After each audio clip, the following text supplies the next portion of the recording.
after Pulwama, India had taken action in Balakot, and that was followed by Pakistan's operation, which it called Swift Retort in India, and as a result of which an Indian pilot, Abhinandan, Abhinandan was captured. He fell in Pakistan and he was captured. So what I've tried to do is present an account of the coercive diplomacy that took place after that to get the pilot back. And there was a very credible threat of force of the use of 9 missiles, and I've given an account of how that played out in Pakistan, that Pakistan had this credible threat which was amplified to them through various means, directly and also through other diplomats of other countries, and as a result of which Pakistan made the choice of returning the pilot, not wanting to escalate that conflict, and being assured that if the pilot was not returned, there would be huge consequences. Trying to de-escalate the situation, the Prime Minister of Pakistan attempted to call the Prime Minister of India. And the point also here is that the Prime Minister of Pakistan was then felt obliged to take a decision, because the threat of force was very credible, to return the pilot in order not to escalate the situation. Were we very close to taking an action? Well, you know, the thing about coercive diplomacy is that the threat of force should be credible, which means that not just the adversary, but you should believe yourself that you are going to use it. Now, whether or not it would have been used is a question that can be debated, but the point is that the use of force to get an outcome was successfully done by India. What is to you from the Prime Minister here, or the leadership here? Well, I was at that point in India. Right after the Pulwama attack, I came to India, so I was part of the team in India which was monitoring the situation and dealing with it.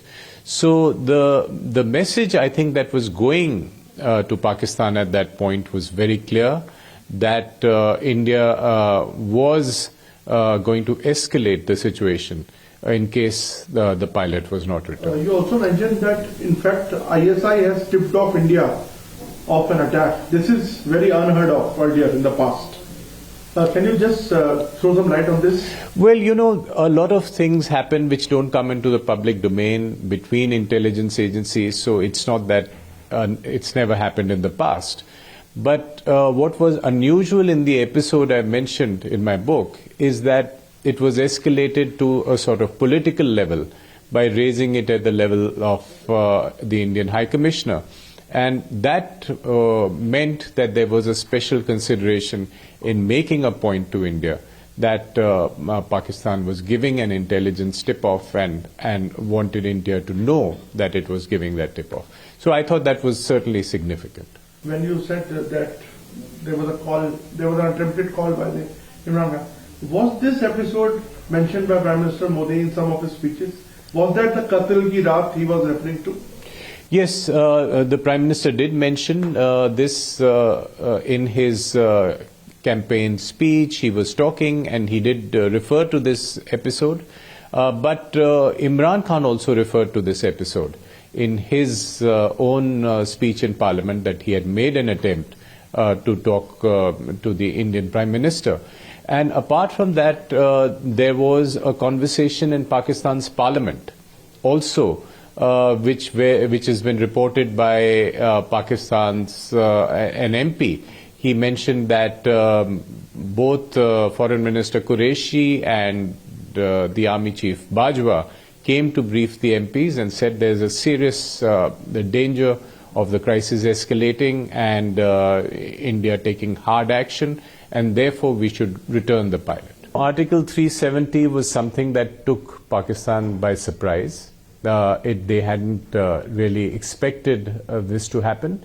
And I think it was a symptom of India saying that our Kashmir policy is separate from our Pakistan policy, which is foreign policy, and this is an internal adjustment that we are doing, which Pakistan has no locus standi in it.